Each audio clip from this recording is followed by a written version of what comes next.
Shaping Britain's Conversation. The Nigel Farage Show.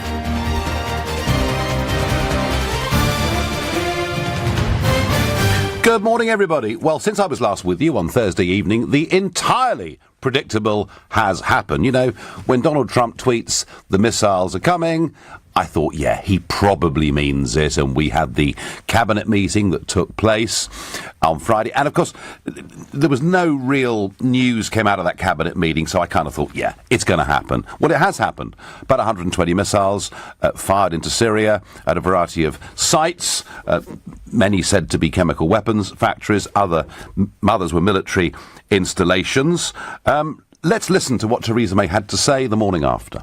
When the Cabinet met on Thursday, we considered the advice of the Attorney-General, the National Security Advisor and the Chief of the Defence Staff. And we were updated on the latest assessment and intelligence picture. And based on this advice, we agreed that it was both right and legal to take military action. So the government's confident that legally it could do this without the United Nations. Of course, that doesn't work because Russia would simply veto it. And, you know, she believes that she's done absolutely the right thing. And it's interesting. If you look through the Sunday papers this morning, you find a lot of them are very supportive. But one or two asked the question, why was this done without first seeking parliamentary approval? That question is being asked today. Let's listen to hear what Jeremy Corbyn had to say. Parliament should be consulted, Parliament should be allowed to take a view on this, but instead the strikes were launched. She claims there is a legal basis for it. I've asked her in a letter to publish in full the legal basis and justification for it. So, Jeremy Corbyn asking legal questions, Jeremy Corbyn saying Parliament should have been consulted, but what we're not seeing virtually anywhere this morning is any outright opposition to what happened, you know, overnight, Friday into Saturday. I find that very, very interesting. I have a hunch, I have a feeling that public opinion is going to be very different to that we're getting from the newspapers, our television screens and our radio airwaves. I think there are quite a lot of people out there concerned about what we're perhaps once again getting ourselves into. That's my thought on it. But let's go. Let's ask Kate Hoey, Labour MP for Vauxhall, and she's had a history of being against these kind of airstrikes. Kate, good morning. Good morning, Nigel. So how do you feel about this one, Kate? Was it the right thing to do? Well, what I really genuinely would have liked, I sat last week expecting Parliament to be called back, because I think there's no doubt about it when there's a parliamentary debate on this that people do genuinely listen. You know, we have this thing about Parliament is shown at its best, but I remember so vividly when we had the debate on the Iraq War, and I went into that debate really not quite sure what I was going to do. And during that debate, I became more and more clear that I was going to oppose because of what I'd heard. And I just wish that the Prime Minister had taken that opportunity to call us back and have a proper debate, because then she would have been given a kind of mandate. If there'd been a vote, it probably would have gone through. And I think it would have given her a kind of feeling that the country would have known then that there was a general discussion on this and that we had gone that way. But having said that, you know, I think we also saw such, you know, some of the Trump texts over the last week or so really looked like it was going to be a huge assault. And I think why people probably have been perhaps more silent than you would have expected is because what we did see was definitely a very targeted, basically on 3 bases that we were told there were chemical weapons. Even the Russians and the Syrians have admitted that there was only, I think, 3 people injured. So it hasn't been that appalling bombing that we saw that went on in you know, previous assaults. Having said that, and then I'll stop. You know, I do think that the worry for me is, where does this lead? You know, is this now just going to lead to Assad feeling that he has to show that he's still in charge and he still can do what he wants? Perhaps another attack of some kind, which will be said to have used chemical weapons. Where are we then? Russia is not going to sit back. I mean, Kate, clearly what's happening here, I mean, you know, Trump's press spokesman said we're locked and loaded, which means if there's another use of chemical weapons, even if we, I mean, it seems to me, even if we can't prove that it's Assad that did it, and I do note that the New York Times themselves said that ISIS had used chemical weapons 52 times during that civil war. Oh, there's no doubt about it that some of the rebel groups have had access to certainly chlorine and some of the other chemical weapons that definitely have been used. And I think, again, that is the problem, that we could have waited until the Organisation for the Prevention of Chemical Weapons went in. I mean, it's ironic that they actually did this strike the day before they were coming in. And it seems like after 7 years of appalling killings and dreadful things happening in Syria, that suddenly there's this huge rush to do this when...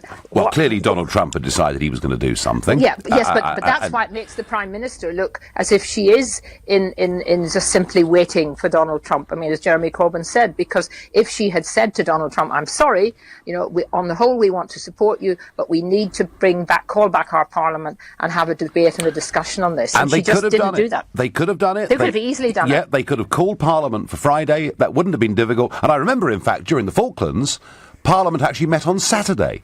That's right. I wasn't an MP then, but I remember that. And then, of course, we were called back. We've been called back various times. And the Speaker is very keen always to call people back. Yeah. So I'm sure it would have happened if someone had asked. If they'd wanted it to. No, absolutely. Yeah. Absolutely. I mean, Trump says they're locked and loaded. The British government have made it clear. So, I mean, it looks like this is not just a one-off attack. They're making it clear any more use of chemical weapons will lead to more attacks. I mean, do you think we're actually going to achieve... I mean, will we achieve anything through what happened the other night? Well, the problem is Syria is full of minority sects, religious extremists, rebel groups, and has been for a very, very long time. It is a civil war that's going on, but it's not even a civil war where there are two sides. It's a civil war with all sorts of different factions with different aims. And Assad is an appalling dictator, or whatever you'd like to call him. But the reality is that even if he was to go tomorrow, we have no idea who would take over and whether they would be any better. And I think the only way we will get this settled, and it is always a sort of cliche that everybody uses, but it's true, is by some kind of political settlement. And that can only happen if we get the United States and Russia to actually sit down and try and sort something out. And I don't understand why, given that Trump was willing to go and meet the North Korean leader, why he just doesn't, wouldn't it be amazing if he just suddenly got on a plane and went to Moscow? Well, they were talking about this. I mean, yes. 2 weeks ago, he did say, I'm going to have a summit with Putin, and I do know Trump a little bit. My guess is that he will try and have that meeting at some point in time. And I agree with you, it would be a very, very good and sensible thing to do. But when I listen to the language coming out from Boris Johnson, Theresa May, and elements of the US administration, it seems to me they still want Assad to go. They still... Effectively, they want regime change, but they're not going to fight for it because that would bring us into conflict with the Russians. I mean, do you think it would be better if Assad went? I really don't think at this stage it would make any difference whatsoever. And I was pleased that she did say, the Prime Minister, in her statement, this was not about regime change. But I'm afraid, I think the tone of everything that the British government's been saying and the American government is they don't like Assad and they would like him gone. Now, there are a lot of people, particularly Syrians, who have had to leave the country for all sorts of reasons, who would like Assad gone. But, is it our responsibility as the United Kingdom government to make that happen? And, we've seen the results of what we did when we went into Iraq to change the regime, although in theory it was about weapons of mass destruction, which, of course, the intelligence was completely wrong. And that's the other worry, you see. A lot of the public don't feel totally confident now about they don't trust government. No, they don't. They don't trust any of us. I get this on all sorts of subjects. I mean, Salisbury as well. A lot of people now say, whoa, hang on. After WMD, we don't believe what the government tells us. Well, we'll see where we go with this one, but I have a feeling this may not be the last airstrike. I hope I'm wrong. But, Kate, of course, today must be a very busy day for you today, Kate, because, of course, there's a big series, in fact, up in Camden this afternoon, which, of course, they couldn't have picks a sort of richer district, and there'll be Sir Patrick Stewart, so they've got an actor, and Anna Soubry, and your own colleague Chuka Ramuna, and there's the big campaign, the day of action today, to push us to have another referendum. Will you be attending those rallies? No, I certainly won't. And I mean, they had a big day of action, I think, across the country yesterday, but I didn't see many people involved in it. You know, I think this is a last gasp kind of an attempt by those who just cannot bear the fact that the British people actually didn't do what they thought they would. In other words, they voted to leave. And I think we just have to, those of us who are on the leave side, and many people all over the country who voted Remain but who just want to get on with it now, I think we just have to sort of almost watch them with a bit of a laugh and say, look, this is just ridiculous. This is not going to happen, and we have to get on with it. And I just hope our government, you know, really gets some muscle and gets into these negotiations and stands up for the country and doesn't feel that they've got to go along with everything the EU says, because we voted to leave, we've got to leave, and we've got to have a great future if we can get out as quickly as possible. I was worried. I was worried a few months ago. I could see how well organised the Remain side were becoming. I think perhaps the key factor now is when Jeremy Corbyn sacked Owen Smith and then Sir Keir Starmer very much came in behind Corbyn and said, you know, there's not going to be a second referendum, we are leaving. That made it pretty clear to me that whatever the deal is, Labour effectively are going to support us leaving on March the 29th next year. Does that feel right to you as a Labour MP? Yes, I think it will. And even though many of my parliamentary colleagues were strong Remainers, you know, there are a lot of them who don't say very much. There's always a small number who say a lot, but there's a lot of them who don't say very much, who know that they actually have to go along with whatever deal we can get, the best deal possible. And also, of course, Jeremy Corbyn himself, you know, who I've always will stick up for on the issue of the EU, because he has been an opponent all his life Absolutely. of the neoliberal kind of corrupt almost way that the EU has worked. And I feel confident that he will not, in the end, let down those Labour voters across the country who voted to leave. And there's lots of them. There's about 4.5 million, by my calculations, who voted Brexit and then voted for Corbyn in the election. I think you're absolutely right to say that. Kate, thanks very much indeed for joining us on this Sunday morning. Thank you. Well, that was Kate Hervey, Labour MP for Vauxhall. In a minute, I'm going to tell you exactly what I think about these airstrikes in Syria. I do not go with the consensus view that we see from our leading politicians and from our newspaper editorial columns this morning. I take a rather stronger position. But for now, you're listening to the Sunday edition of the Nigel Farage Show, exclusively on LBC, and it's 10:16. LBC at the weekend. Andrew Castle. You all know what gazumping is if you've been involved in this. You've probably spent thousands on the solicitor. You spent thousands on the surveys, the searches, the whole thing, and then you get gazumped for a higher price. That's disgraceful. That should be outlawed. Leading Britain's conversation. Andrew Castle. Today from 3 on LBC. No, this is not the sound of a refreshing drink being enjoyed outdoors in the sun, but the sound of itchy eyes being relieved. Optrex Acti-Mist 2-in-1 spray helps relieve itchy and watery eyes. Now go and have that drink in the sun if you fancy. Optrex Acti-Mist, so you can open your eyes to spring. In the Sunday Times Culture magazine this weekend, tune in and chill out with our Music Festival special. From family friendliness to food, we've considered everything to reveal the top summer events. Discover your perfect festival, from boutique experiences to those you can do in a day. Pick up your copy of the Sunday Times this weekend. Admiral, welcome to the show. My pleasure. Now, there's been a lot of talk recently about your deals for home and car insurance. You mean our multi-cover deals? Yes, another insurance company saving us money? Andrew, that's not us. We're different. Our car and home insurance customers can upgrade to multi-cover and get a great deal. Car and home insurance on one policy? Just go to admiral.com and see our multi-cover deals for yourself. Do you hear that? That's the unmistakable sound of cashback. Do you hear that? That's the sound of cashback too. There it is again. Listen. Earn money back on every pound spent at places like petrol stations, supermarkets or local restaurants with your American Express Platinum Cashback Everyday Credit Card. Search Amex Cashback. No annual fee. Representative 22.9% APR variable. Terms and minimum annual spend applies. SAP Concur does what might seem impossible for your business. It makes employees happy and finance happy. How? Well, employees love automated expense claims and invoices they can submit and approve from anywhere. And finance loves that they have full visibility into employee spend. Plus, SAP Concur integrates with leading finance systems, making the process better for everyone. SAP Concur. Expense, travel, invoice. Learn more at concur.co.uk. The Nigel Farage Show on LBC. Call 0345 6060 973. Over the last few days, we've heard all the same voices. Yes, the same voices that supported the war in Iraq, the same voices that supported the war in Libya, the same voices who in 2013 wanted us to arm the rebels against Assad. Good job we didn't listen to them, otherwise we'd have finished up giving guns and money effectively to ISIS. But all the same people arguing again and again and again for military intervention. We're told it'll be okay. This is not about regime change, the Prime Minister made that clear.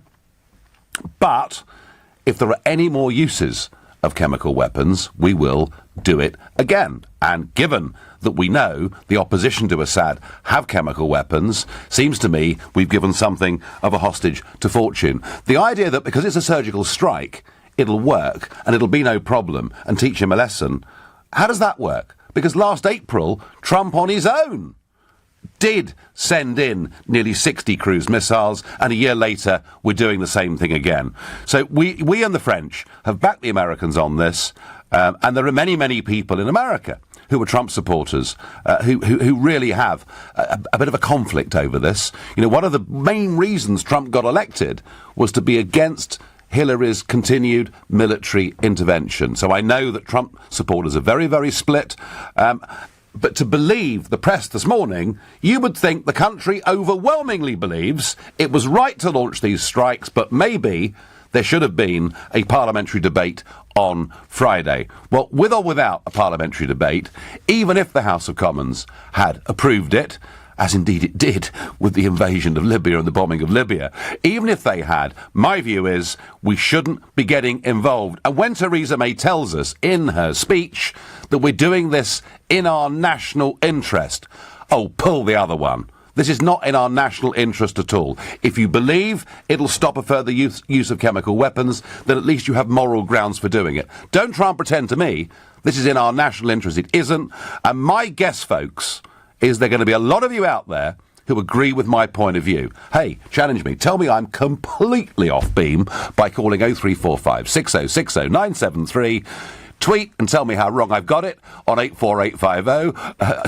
On text on 84850. Tweet using the hashtag Farage and LBC at LBC. And as ever, of course, you can watch us on Facebook and comment there too. And our first caller is Barry, who is a first-time caller from Norwich in Norfolk. Good morning, Barry. Good morning, Nigel. How are you? I am well, but I have to be honest, Barry, you know, I have said that the usual suspects always support military intervention, and they would say, actually, I'm one of the usual suspects who's always very cautious about the use of military intervention. But, I mean, are you convinced by the Prime Minister's arguments on this? Nigel, I just put my head in my hands. Yeah, I couldn't believe it. This country and America have been at war with someone since 1991, with the first Gulf War. And it's just turned on and on and on. I don't believe a word this government says. I don't believe a word of it. Yeah, I don't see how firing missiles into Syria is going to help the Syrian people. I don't see how it's not in my national interest for them to do that. Yeah, and Donald Trump throwing out tweets about it's going to be worse than the Cold War and got smart new missiles coming over. Mister, you can't be doing things like that. It's just all wrong. And I personally believe the reason why she didn't go to Parliament was this, because she was scared, and I think she would have lost the vote. Well, you see, that's interesting, Barry, isn't it? Because you know, back in 2013, when Cameron and Osborne and Hague put this to Parliament, they thought, oh, it'll be a breeze. But there were many of us on the outside campaigning hard in the constituencies, and there was a big rebellion. Miliband also changed, having equivocated, decided to come out against, and there were lots and lots of Tory rebels. And I do wonder, Barry, whether you're right, whether they feared they might lose a parliamentary debate. But Barry, let me put to you the Boris Johnson argument on this. Boris says that this is a big moral question, that since the First World War, chemical weapons have not been used, and that unless we're firm on this, the use of chemical weapons in future conflicts could become normalised.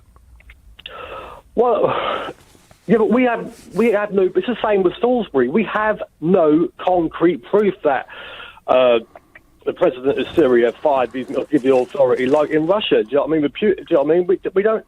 We go round. Do you know what I mean? I get the whole chemical weapons thing. I get it. Yeah, right. Yeah. But you can't just go off hook like that and just start. Well, it's interesting you say that, Barry. It's interesting you say that, because on Salisbury, Boris has said again and again, it's a slam dunk. They did it. The Russians did it. No question. Have a listen, Barry, to what Boris has written in today's Sunday Telegraph. He says, a significant body of information, including intelligence, suggests the Assad regime was behind the chemical attack that killed about 75 people. And the reason they say this is that a helicopter was in the vicinity at the time, and the other side don't have helicopters. They're doing this, actually, on pretty flimsy evidence. Do you know, if someone got arrested on that evidence and went to court, the court would sling it out due to lack of evidence. Yes, they would. Yes, they would. Sure, yeah. This wouldn't be allowed. I mean, Boris Johnson, he's a foreign secretary. He got that other one that looks like he should be in junior school as a defence secretary.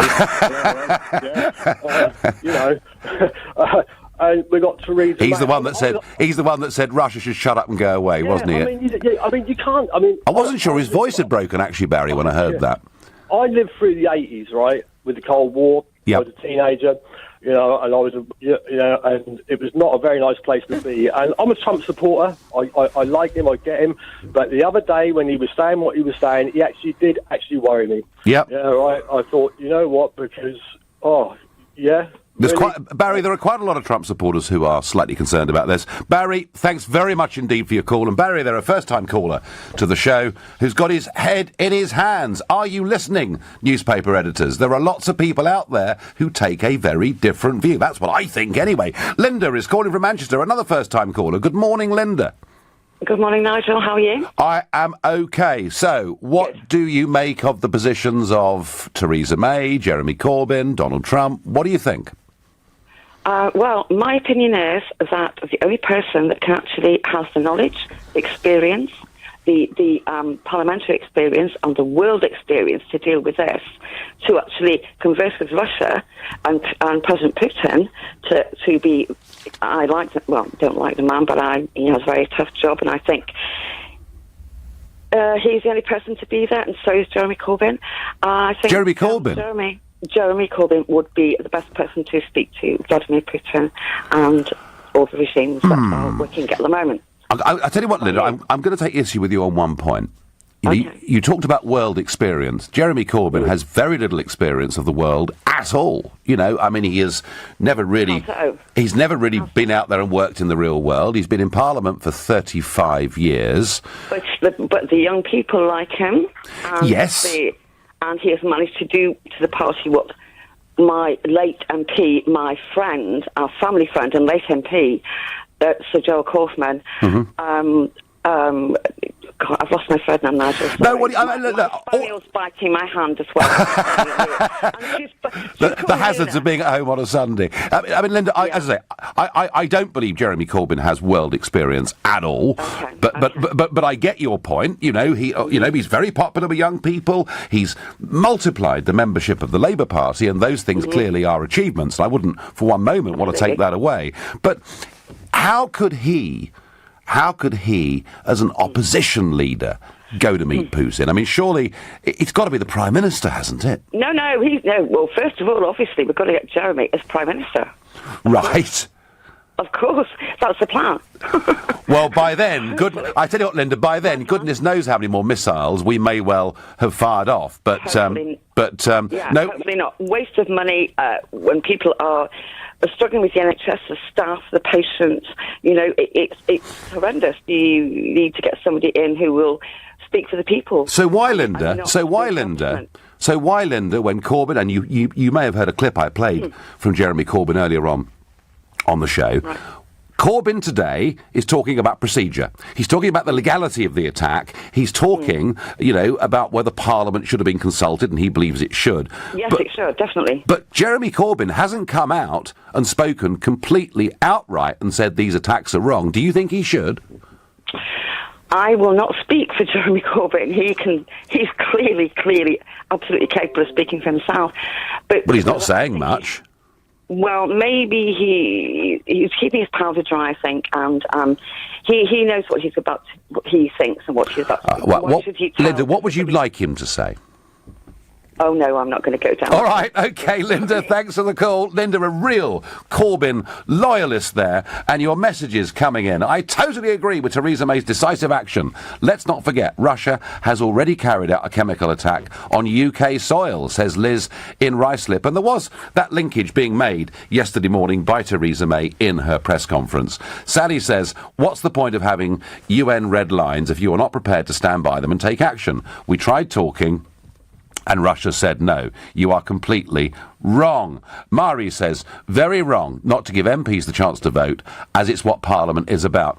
Yes, Mari, you could argue that, but equally you could say, why would you have a debate that warned your enemy, in inverted commas, of what you were about to do? Mind you could say, Trump had already done that, hadn't he, by saying the missiles are coming, having during his campaign said that Obama was dumb to say what he would do before he did it. And I do begin to think, maybe there are a lot of people around the president from what Eisenhower 60 years ago called the military-industrial complex. He's obviously listening a lot to those people, or Trump actually believes morally he had no choice seeing those pictures of children.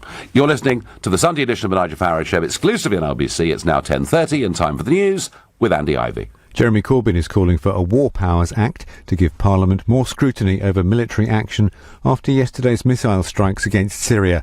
The Labour leader is warning of an escalation in a proxy war between the US and Russia. The UK, US and France have presented plans for a ceasefire in Syria. A draft UN resolution also includes proposals for an independent investigation into alleged poison gas attacks. Sir Martin Sorrell says he's resigning as head of the advertising giant WPP because of how claims of personal misconduct have affected the company. It's despite him being cleared of wrongdoing by an internal investigation. LBC weather, cooler, cloudy and windier for most today. Rain will move northeastwards, highs of 15 degrees.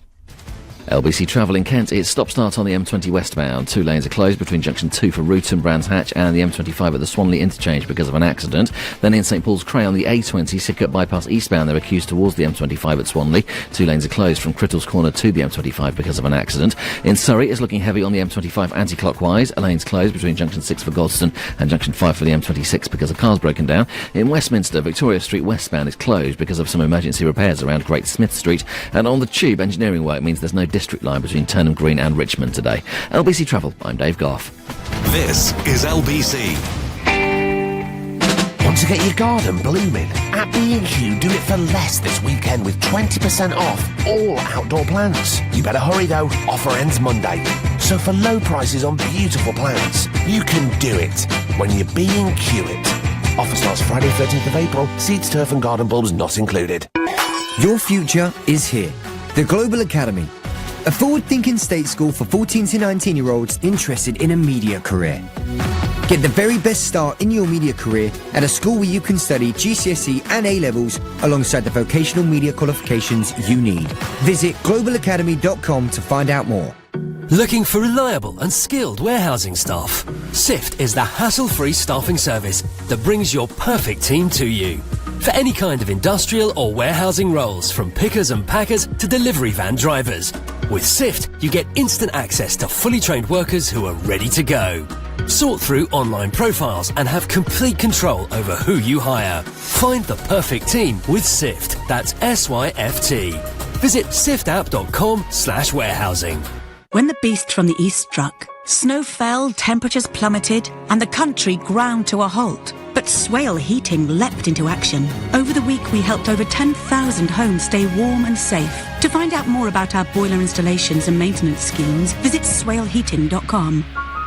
Rely on us to keep you warm. We've been thinking about the nuclear family, that vision of mum, dad and their 2.4 children, and how times have changed. How we're now living longer and our kids are leaving home later. So we thought, with all this change, shouldn't we change the way we think about mortgages? So we now cater for all types of family and are trying to turn Generation Rent into Generation Buy. Mortgages for how life is now. NatWest, we are what we do. Your home may be repossessed if you do not keep up repayments on your mortgage. If you choose BT Infinity right now, you could make an epic saving of over £150. It's $29.99 a month, usually $35.99 on an 18-month contract. And get this, there's no activation fee, saving you £50. How does that sound? But you need to be pretty quick, because the sale ends on the 16th of April. Search BT Broadband. Be there, BT. $9.99 delivery prices may change. $41.99 a month for month 19. New customers pay direct debit. Subject to availability and minimum line speed. Terms apply. Zing Flowers. Beautiful hand-tied bouquets delivered the very same day when ordered before 12 noon. Zingflowers.com. Amazing every time. The Nigel Farage Show on LBC. Well, I take the view that our track record on military intervention over the course of the last 15 years has been abysmal. The reasons we were given for going into Iraq have eroded public trust in government and in the whole democratic process. We have got rid of Arab nationalist dictators, albeit ones who were secular, and we've made the whole region destabilised. We've opened up the door for ISIS. We have got this wrong in the past. And you know something? Whether we like Assad or not, I'm sure we don't. The fact is, if he was to be removed, if we continued with these strikes because there were more use of chemical weapons, I think we would actually, given that he's just almost beaten ISIS militarily, give them a fresh lease of life. So I don't know. Apart from a short-term objective, I don't know what the bigger plan or the bigger game is here, but I'm listening to those same voices who I believe have been wrong on virtually everything else. And Tony says to me via text, he says, "Hi Nigel, what happens when the rebels use chemical weapons again? Do we bomb Assad also?" Well, this is the point, Tony. If I was part of that beleaguered rebel group who we know have chemical weapons, I'd make sure there was another chemical attack as quickly as there possibly could be, and to make it look like it was the Assad regime that did it, because then we've given the hostage to fortune already. The Americans say they're locked and loaded, and Theresa May says that we will strike again. So, my other problem with this is the reasons we are given for doing things. This is what Theresa May said yesterday morning. I have taken this decision because I believe it is the right thing to do. I believe it is in our national interest. Really? Well, please give us a call. Anybody from Number 10's press department, please give us a call and tell us how it is in our national interest to get involved in this Syrian conflict. I don't buy it. I don't believe it. Perhaps any of you, please tell me why I'm wrong. 0345 6060 973. And I say these things to you this morning, looking, as I say, at the newspaper editorials, and whilst one or two question whether Parliament should have been asked, virtually everybody this morning seems to think that the government have done the right thing. I don't. Tell me I am wrong. Linda on Facebook says, "Don't agree with the bombing. Look at the other countries we've meddled in. This will be no different. Just makes matters worse." Roger says, "Isn't it shocking that we no longer trust our own government and the things they tell us?" Shocking. Yes, Roger. And I think Tony Blair has an awful lot to answer for with his weapons of mass destruction warning. Ray, I agree with Nigel. It is definitely not in the nation's interests. Ray, it's this national interest point that I think, why did Theresa May choose to use that line, to emphasise it the way that she did yesterday morning? I just don't buy it. Tina says, we should never go to war on supposition. Why do we keep acting before the investigations are complete and answers given? Asif is calling from Battersea. Good morning, Asif. Hello, Nigel. Unfortunately, I'm going to agree with you as well. Oh, dear. unlike many of your callers. I mean, if we look at this and piece it together, geopolitically, I mean, we have actually supported ISIS by destabilising Assad. Now, the Americans, the British, the French, and the Israelis have been dropping bombs and basically on Assad positions, for God knows how long, and therefore basically supporting ISIS, because ISIS always seem to flow against the countries that basically we are trying to destabilise. So, for instance, you never see ISIS trying to attack Israel, the UAE, or basically Saudi Arabia. They're always attacking the very countries that we want to destabilise, and the neocons in the United States government that have basically wanted to destabilise and been talking about destabilising for the last 20 years.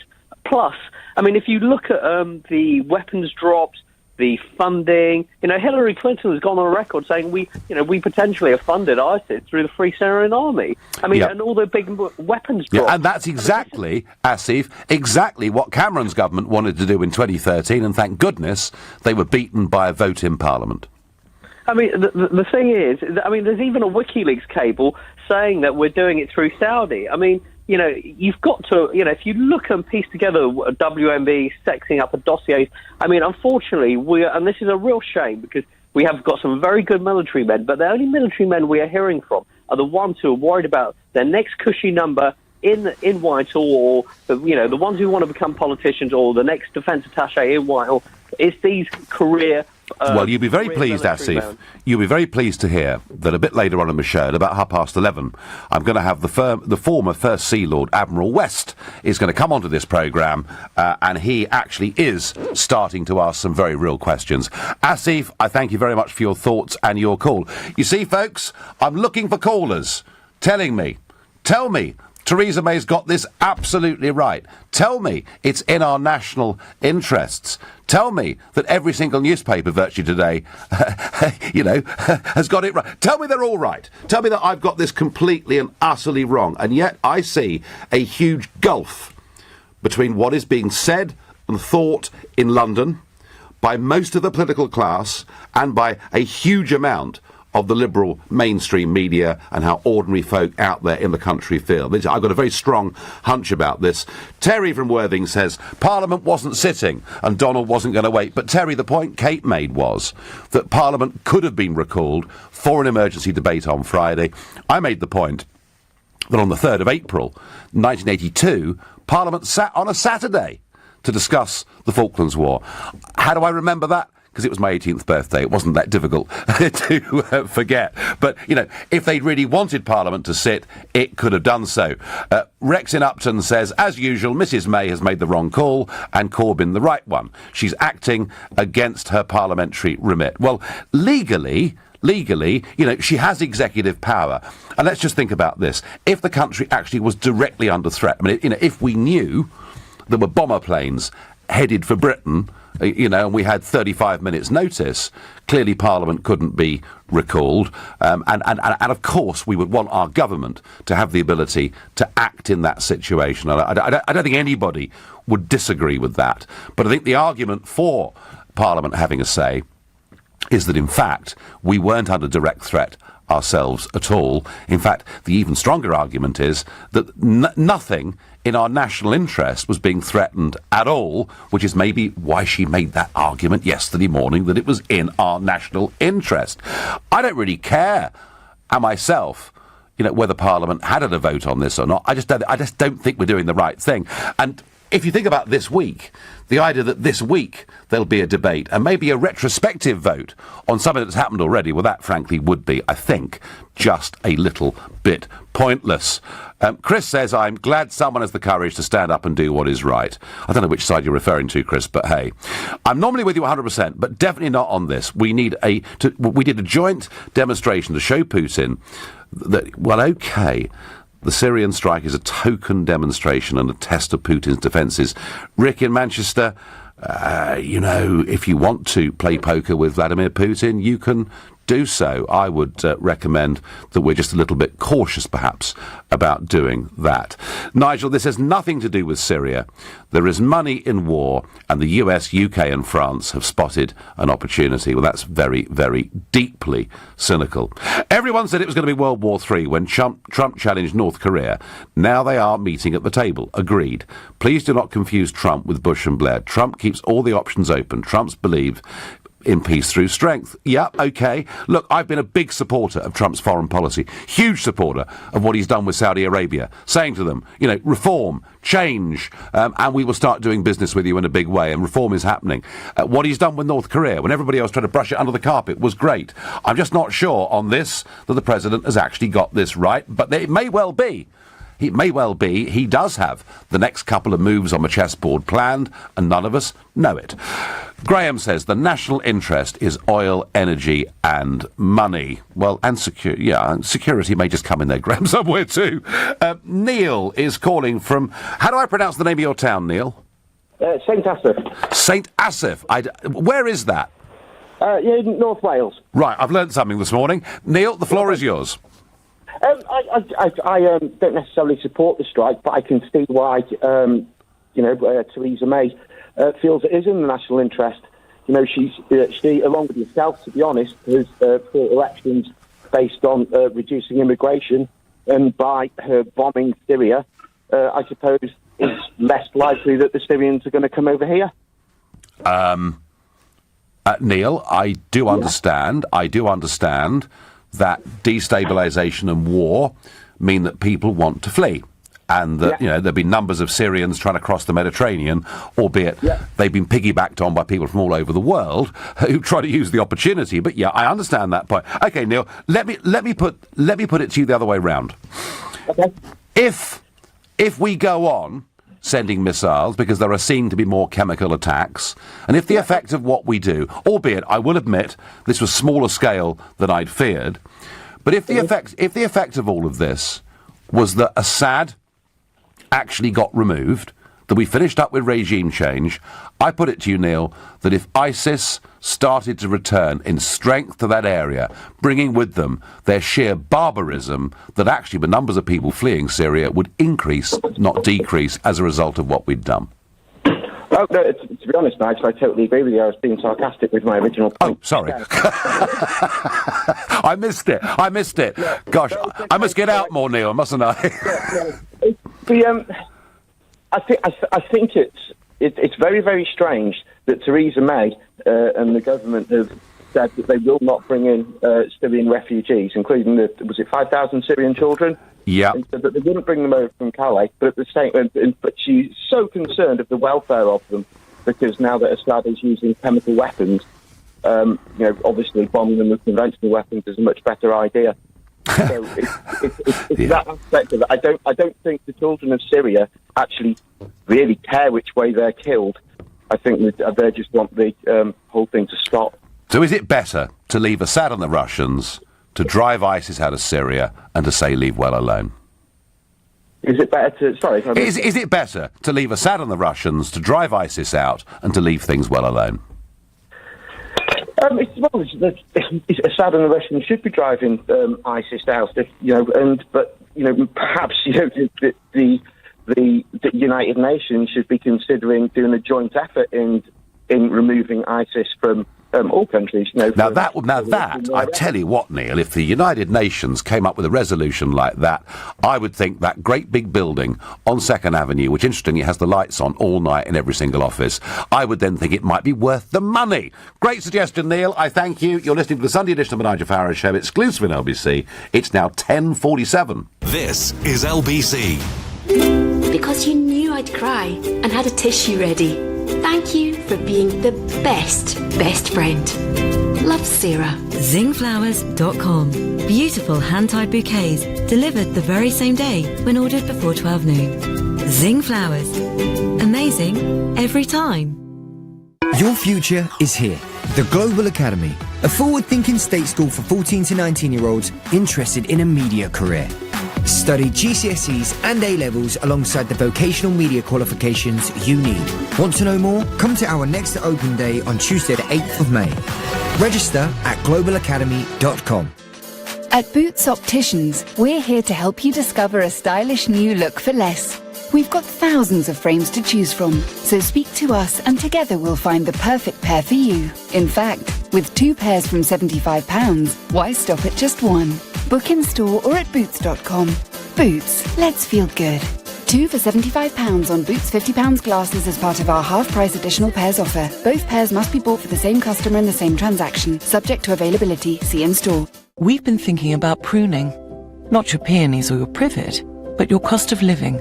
And how, from broadband to mobile phones, these days we're all looking for ways to trim our spending. And then we thought, couldn't we help you cut back on your biggest outgoing? And we thought, yes, we could. So we'll always try to help you remortgage to a better rate and save on your monthly repayments. Mortgages for how life is now. NatWest. We are what we do. Your home may be repossessed if you do not keep up repayments on your mortgage. Freshening up your fencing? At B&Q you can get 12 litres of Ronseal Fence Life 1 coat for just £11. Ronseal Precision Sprayer for £23 and a Ronseal Fence Life brush for just £7.98. So for low prices on garden project essentials, you can do it when you B&Q it. The Nigel Farage Show on LBC. Call 0345 6060 973. Nigel, if Mrs May says we had to act to stop chemical weapons being used in a far-off land, why did we not bomb Russia, who has used chemical weapons on our shores against British citizens? Hypocrite is a word that springs to mind, says Ali in Northampton. Well, yes, I don't think... What is interesting, Ali, about what was done by the USA, the UK and France, but pointedly not Germany, Merkel making that very, very clear. Clearly what was done was designed not to embroil the Russians in this conflict, and that again shows what really quite dangerous territory we are treading on here. Syria and Russia, not only allies, but they've been fighting there together for the last few years against the rebels, and a big chunk of those rebels have in fact turned out to be extremists in the shape of ISIS. Everyone said it would be World War III when Trump challenged North Korea. But imagine if things escalated and Boris Johnson was our foreign secretary. Well, there we are. Not all of you think Boris would be the right man in the situation of World War III. I don't know. What does John in Golders Green think? Hi, Nigel. You there? I certainly am. I've never disagreed with you ever since you came to public prominence, but I have to disagree with you now. Okay. This is not about Syria. This is about chemical weapons, pure and simple. And to not respond would to be condoning it, and to move that red line, whatever it is, a little bit further back. And I would like to feel that our response would have been the same had it been in any other country that had been proved to be using chemical weapons. I would just like to address the previous text you wrote before I came on, which is why we're not responding to Russia in the same way. Clearly, we bombed 3 chemical weapons sites of importance in Syria. Russia, I guess one wouldn't know where to start, and would be an entirely different situation. However, we do have to respond to Russia, and we have responded to Russia. I don't think our response has gone anywhere far enough. I think FIFA on Monday morning should walk in and announce that the whole World Cup is being relocated. Not us, not us boycotting it, but FIFA should simply announce that the World Cup is relocating. It would be very simple to do. We could host it, Germany could host it, France could host it. We've got all the infrastructure, and that would send a much more powerful message to the Russians than any individual country. Yes, I mean, if you wanted real international disapproval of Mr. Putin, that would be a very effective way of doing it.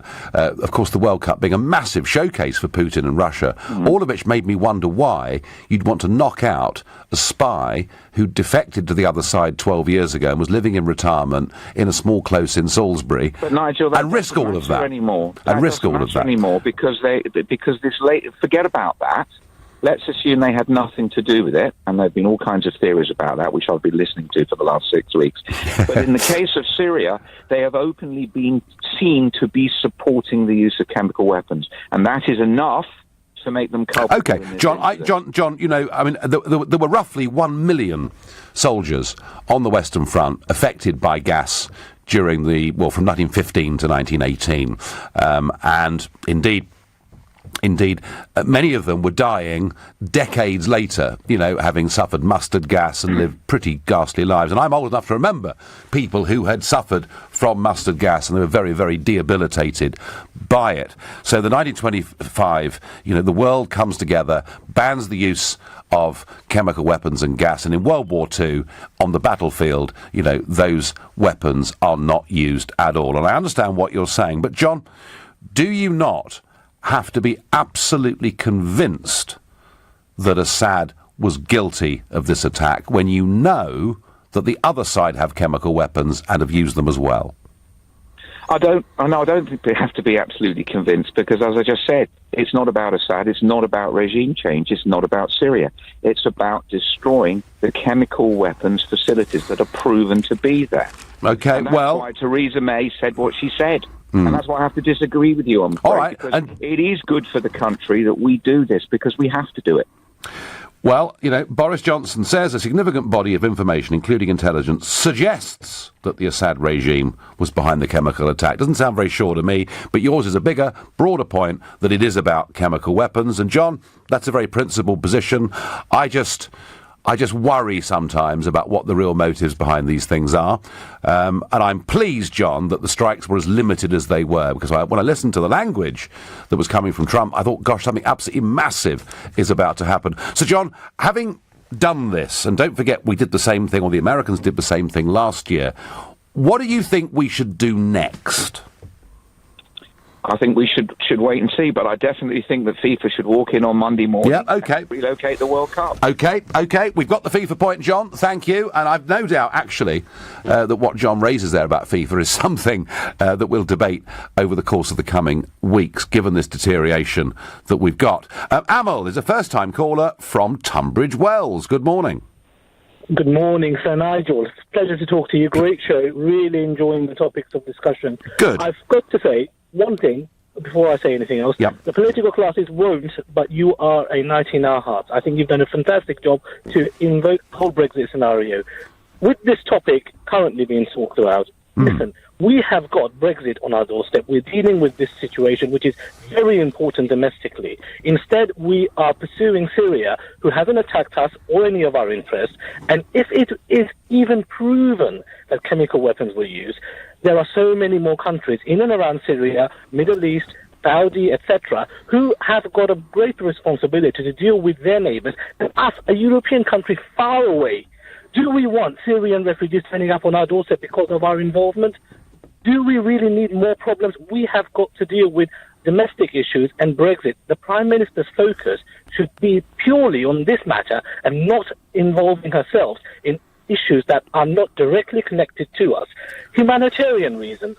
If that was the case, where was our efforts with the Burmese people, the Rohingyans, when they were being killed? Is the child's life less valuable in Burma than it is in Syria? Well, you're right, of course, Amal. I mean, the very, very clearly minded view on these things. Yeah, the government have published, indeed, their legal basis for taking this action. And, yes, humanitarian intervention is the main reason that is given in it. But as you say, we are quite selective, are we not, about where we decide to intervene for humanitarian reasons. And, well, let me ask you the other question that my last caller felt very strongly about, John, that you know, chemical weapons, the use of chemical weapons is abominable, and we ought to do our best to stop them from ever being used again. Absolutely agree, but so many abominable things are taking place around the world. Can we afford to get involved in every one of them? No. If we get involved in every one, that's one thing. But selectively getting involved when it is not in our domestic interest, really? Is that what we need to focus on now? Theresa May, I am a grassroots Tory supporter. Yep. Theresa May became PM through default, and she was initially considered to be the best of a bad bunch, but truly she's made complete hash of things. She should have brought you in and said, right, all of you who wanted out should now get the best deal for UK Limited. Instead, we've got Boris going around causing complete mayhem. We need to get Jacob Rees-Mogg in charge of this country and get this country. Well, Amal, as a grassroots Tory member, you will have a say on that at some point in time. You really will. And I tell you what, Amal, they were out of touch. The political mainstream were out of touch on the European debate. They thought being a member of the European Union was a settled issue, and this UKIP lot and this wretched Farage bloke, they're just a little annoyance. Let's promise a referendum, they'll all go away, it'll all be fine, and they were wrong. And you know what, Amal? I think on continued military intervention, whatever reasons they give us, I think they're wrong about this, I think the media are wrong about this, I think there are a lot of people out there in this country feel very, very strongly that we've had enough military intervention. Amal, I thank you. I've quickly got time for Robert from Bristol. Good morning, Robert. Good morning, Nigel. Hypocrisy. I've just been watching the US, and there is a lot to be said for Trump, in my opinion.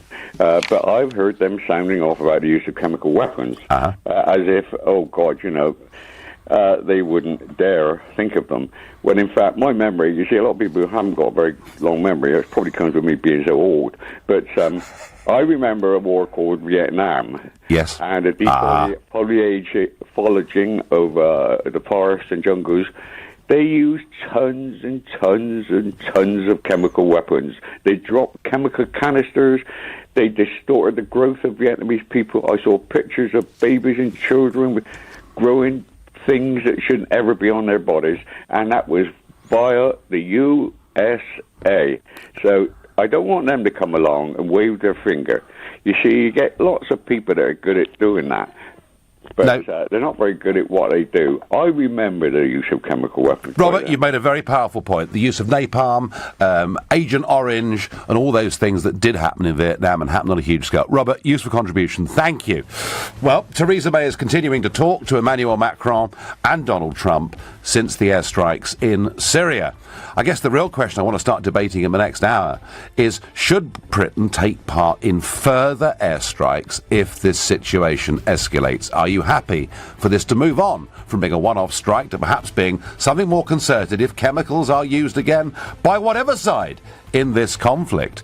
If you think we've got to stay there all the way through, call 0345 6060 973. If you think no, enough's enough, text 84850. Or maybe you want regime change and remove Assad. Tweet using the hashtag Farage and LBC at LBC, and watch us on Facebook.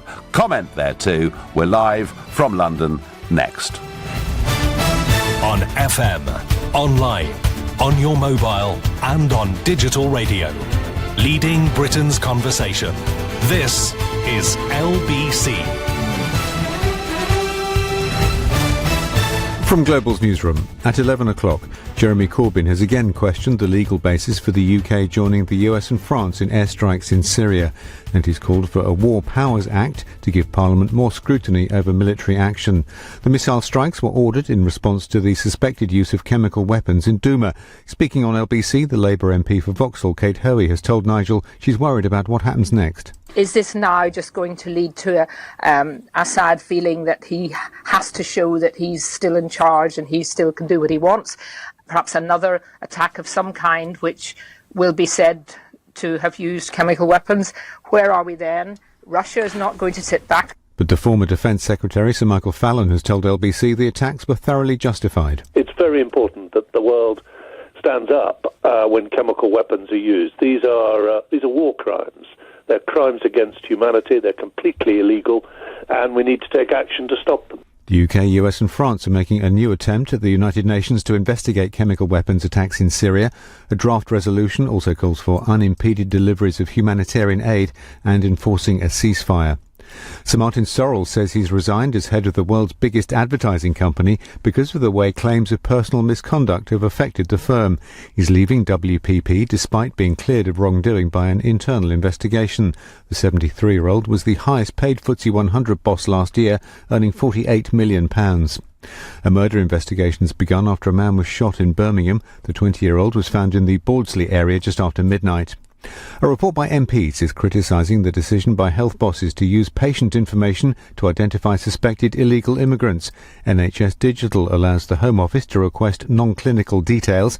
Helen Stokes-Lampard from the Royal College of GPs says officials are alienating the most vulnerable. I've likened it to turning GPs' databases into the yellow pages. If somebody can just look into the database and find patients' phone numbers and addresses, that opens it up into a way that will give people cause for concern, and I don't believe it's acceptable. Opponents of Brexit are staging what they call a people power rally in London. Actor Sir Patrick Stewart is joining them to call for a referendum on the final exit deal.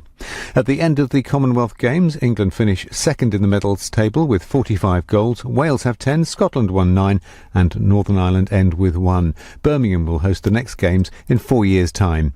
LBC weather, cooler, cloudier and windier for most today. Rain will move northeastwards through the day and highs of 15 degrees. From Global's newsroom for LBC, I'm Andy Ivy. So, Tom, what is a flat white? It's a harmony of milk and espresso enveloping into one another with the stretching of milk to forge a silky, smooth microfoam. Microfoam? Yeah, it's a delicate balance of rich and smooth, strong and light. You're reading it from the wall, aren't you? Yeah, haven't a clue. But the lady at McDonald's said it was like a stronger latte with less milk. Made with 100% Arabica beans, the Flat White is now part of the McCafe range at McDonald's. Great tasting coffee. Simple. LBC travel in Kent, the Rockies on the M20 westbound. 2 lanes are closed between junction 2 for Root and Brands Hatch and the M25 at the Swanley interchange because of an accident. There are also queues in St Paul's Cray on the A20 Sidcup bypass eastbound. 2 lanes are closed from Crittall's Corner to the M25 at Swanley because of an accident. In Surrey, it's looking heavy on the M25 anti-clockwise. A lane's closed between junction 6 for Godstone and junction 5 for the M26. That's because the car's broken down. In central London, the Piccadilly underpass is closed in both directions until 4 o'clock this afternoon because of roadworks. And on the tube, there's no district line between Turnham Green and Richmond today. That's because of engineering works. LBC Travel, I'm Dave Goff. This is LBC from Global, leading Britain's conversation. The Nigel Farage Show.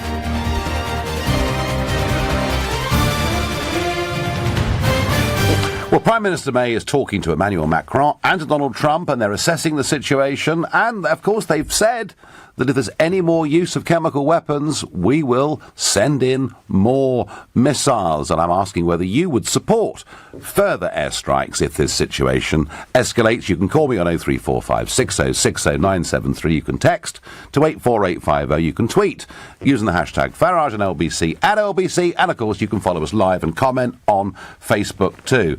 Well, I don't know about more attacks. I'm really pretty questioning about the one we've done already. But you've heard enough from me, so let's get a military view. And let's go to Lord Alan West, former First Sea Lord, and man who ran the Royal Navy from 2002 to 2006. Good morning, Lord West. Good morning.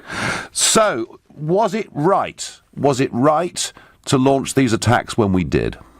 I think assuming that the intelligence was unequivocal that Assad had actually used chemical weapons, I think it made sense to join the coalition to do a slap across his wrists to say, look, we're not any longer in a global, as a part of the global village, to put up with someone breaking this law that we all signed up to about use of chemical weapons. So I think the answer is yes, but I'm glad that it was a slap across the wrist and it hasn't become part of a much larger campaign, because there are some people who quite clearly would like us to do regime change, and we should not get involved in the civil war there. No, and of course we have taken part in regime change in Iraq and indeed in Libya with some quite severe consequences. But you say if we're unequivocally clear. I mean, I just want to quote to you, Lord West, Boris Johnson, who's writing today in the Sunday Telegraph, and he says, a significant body of information, including intelligence, suggests that the Assad regime was behind the chemical attack at Douma that killed 75 people. Suggests. That's not particularly strong, is it? Well, that's partly my worry, and I think historically there's no doubt that I think there's very little doubt that Assad has used chemical in the past. Yes. But on this occasion, I mean, speaking as a military man, I cannot see any military logic in him and his forces using chemical attack in an area that they were just about to take over anyway, because they'd effectively won the battle in that part of Syria. And so what on earth was the logic militarily in doing it, knowing that it would probably bring some form of retribution? Whereas if I'd been one of the very unpleasant groups that are opposing Assad, it would be hugely in my interest to try and pretend there'd been a chemical attack because of the fact that it might destabilize the regime. And that is what really worries me, and why I hope that, and I accept if the Prime Minister says she has got that proof, then I jolly well hope she has got it, because on that basis, yes, the attack. But if it's not that sure, I think we need to be extremely careful. And, of course, knowing that ISIS and some of those rebel groups not only have chemical weapons, but have used them themselves during this civil war, the incentive now for them to have another usage of chemical weapons and say it comes from Assad, knowing that America's locked and loaded. I mean, we could be in something of a trap here, couldn't we? Well, I think it's certainly a risk which we have to be very, very, I think we would have to be very, very aware of. And although I believe that if there is proof, it's right that we did that slap on the wrist, which is larger than the last one we gave, and hopefully he will get the message if he did do that. It's not going to make this civil war any shorter, and I'm afraid what the poor, benighted people of Syria need is an end to the civil war. It now looks as though that can come because Assad will win. He's not there yet, but it looks as though he's winning, and he is a loathsome man. But the people who oppose him are maniacs and loathsome as well. And, you know, there are no good guys in this. Everyone's bloody horrible. And civil wars are merciless, bloody and nasty. And we need to stop the fighting. Yes. And then we need to work on diplomacy things. And I think our policy as a government since 2012 has been poor. It was no good ignoring Assad and pretending he didn't exist. We should have actually still kept links to him, even though we don't like him. Because he is a fact of, he's a fact of life on the ground. And if he were suddenly deposed and his regime went, there would be 6 million Christians and Alawites who would either be killed or displaced. I mean, there are no good people in this war. No, I agree with that. And it was why I found it incredible that William Hague and David Cameron were trying so hard in 2013 to get us to arm the rebels. But Parliament, of course, did reject that. Lord West, I want to say thank you very much indeed for joining us on this Sunday morning. Now, if I'd said what Lord Wester Spithead had just said, you would say I was a ranting conspiracy theorist. But I was kind of teasing in the first hour a bit about this. We know that the forces opposed to Assad have chemical weapons and have used chemical weapons. They are losing. Russia backing Assad, they are winning that civil war and winning it big time. ISIS and other rebel groups are being defeated. They've now been pushed back into relatively small enclaves within Syria. It is massively in their interests to make the outside world think that Assad has used chemical weapons. And as I say, if I said that, you'd think I'd been smoking something funny and gone nuts. But we get it there, from the former First Sea Lord saying he needs a bit more certainty to know that we've done the right thing here. If we have that certainty, he thinks the short, sharp shock is the right thing to do. And, all right, maybe even I could go along with that if it wasn't for the fact that within 24 hours, we're locked and loaded, we're ready to go again, and we've given, in my view, a hostage to fortune. Hey, that's what I think. But tell me, are you prepared to back further airstrikes if this situation escalates? And I'm going to ask Steve in Brentwood in Essex that very question. Good morning. Oh, good morning. Hello, Nigel. Lovely to speak to you. Good to speak to you, ma'am. Look, the thing is, the situation is nothing to do with the Syrian people. It's to do with Western ideas of Middle East control of the oil situation. They don't like Assad. They want to remove him. They don't want the Russians to have control of the Syrian oil and gas supplies. And it's tied up with Dutch oil. I'm afraid that like us with Europe, we are being used as pawns on the dashboard. And that's what it's about. It's to do with oil control, and they don't like Assad in there. And I believe this gas attack, I think it was conjured up. There was no possibility of Assad doing it. There was no reason for him to do it because he already was winning the war. Yeah. And as for Theresa May, I feel that she's acted illegally. She's attacked a national country without no UN agreement. She's done exactly the same as Blair's done. She's gone down the same path as Blair, probably egged on by him and Alistair Campbell. And the fact she's got no sanctions from Parliament, she hasn't even waited from the report from the Weapons Inspectorate. She's jumped the gun. But I think behind that, as I say, is the control of the oil. And they want the whole situation to be under Western You control. feel pretty strongly, Steve, about this, don't you? My goodness me. Well, I've worked in the Middle East, and quite frankly, I can see the pictures quite clear to me what's going on. I'm afraid what you've done, Nigel, you've done absolutely fantastic over the 25 years. In fact, you gave inspiration to the people of this country, and we owe you a debt that we'll never repay. Well, I tell you what, the next time I'm in Brentwood, Steve, you can buy me a drink. How about that? Thank you very much. No, well, Steve, you're a star. Thank you. And Steve, wow, feeling very strongly that we've kind of jumped the gun. I wonder, I am very much for us having good, close relations in military terms, in intelligence terms, and in trade terms with the United States of America. But that doesn't mean we have to follow America every single time they do something. I wonder whether this might have been one of those times when the Prime Minister might have said to the President, should we just wait a little bit? Should we just give this a couple of days? Just think this through a little bit more. I don't think if she'd done that, that would have damaged our relationship with America one little bit. Oh, people say, of course it would. But remember, 1966, Harold Wilson, in Downing Street, Lyndon Johnson comes to visit him and says, look, we've got the special relationship, you're our closest ally, you must send troops to get involved in the war in Vietnam. And Wilson said, you know what, we're not going to do that. And within 15 years, we had the Thatcher-Reagan relationship when arguably America and Britain were closer than they've been at any single point since the American Revolutionary Wars and their own independence. So just sometimes in a relationship saying, nope, we're not going to do that, doesn't do it terminal damage. Actually, it might just make the other side think, I wonder whether they've got a point. I wonder whether Mrs. May did try to reason with Donald Trump. Did try to say, have we really thought this through? I don't have much confidence that she did. Perhaps I'm wrong. Talib says on Facebook, the USA and the UK rushed the bombs down on the Syrians' heads just a day before. This is a really important point Talib is making here. Just a day before the independent inspectors were due to arrive to ascertain if there was a chemical attack in Douma and who's responsible. Talib, you're absolutely right.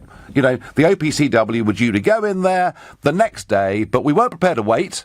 We had to crack on and do it before they arrived and destroy, perhaps, many of the places that they could have gone to inspect after they'd been and seen the site of this attack. They could then have done their best to go and look at these supposed, maybe they are, chemical weapons factories, but we didn't do that. We didn't wait.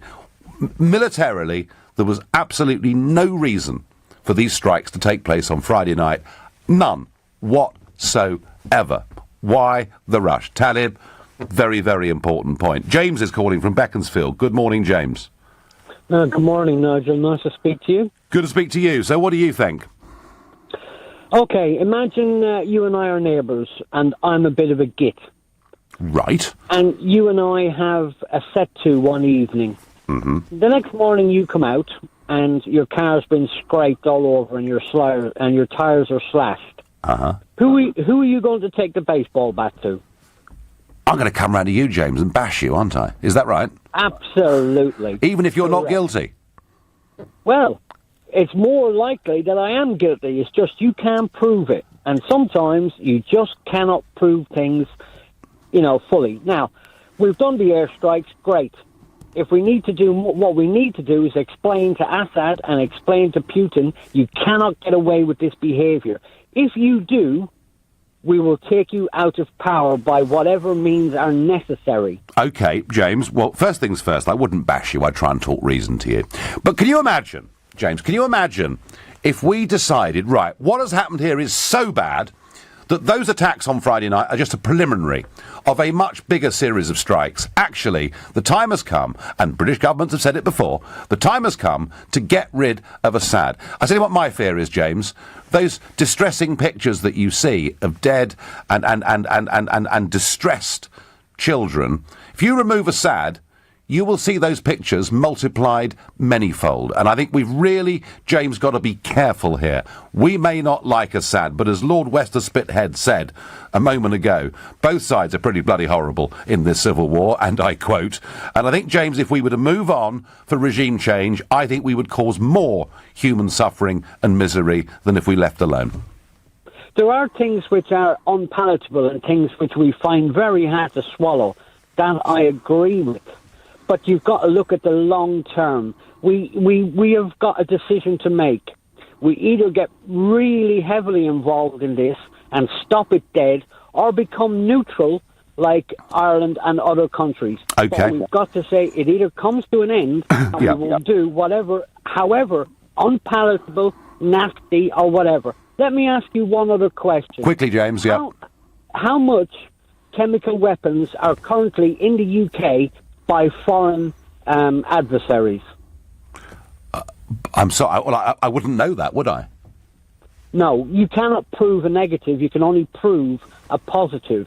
So at the moment, we don't know how much chemical weapons is in the UK. More importantly... No, we don't know. And this is a real important thing. We don't know how unstable those chemicals are. And secondly, and more importantly, the countries who make the weapons, if there was an earthquake, God forbid, or some natural disaster which can release the chemicals into the air. Well, yeah, and you know, I mean, natural disasters always happen. James, I've got to move on. I thank you. I wouldn't want to be your neighbour necessarily. You're listening to the Sunday edition of the Nigel Farage Show here on LBC. It's 11:18.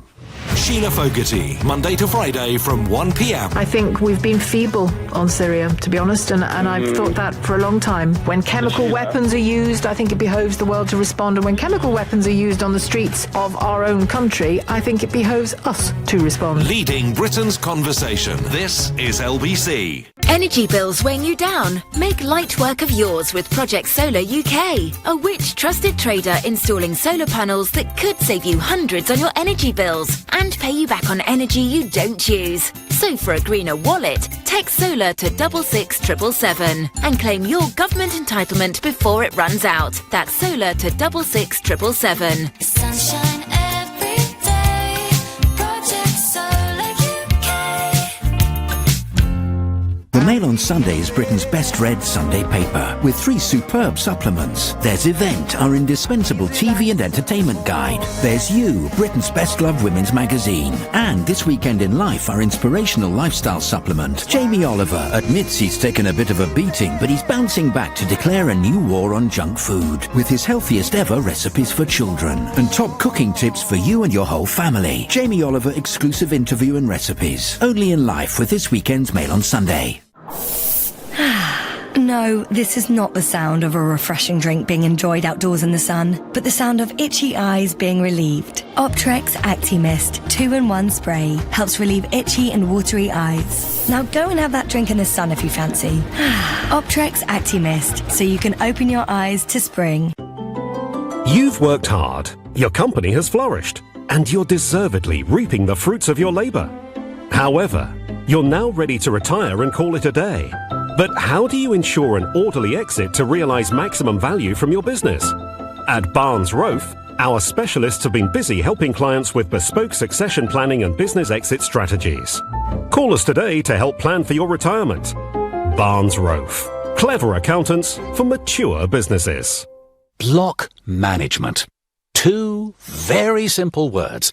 But what do they actually mean?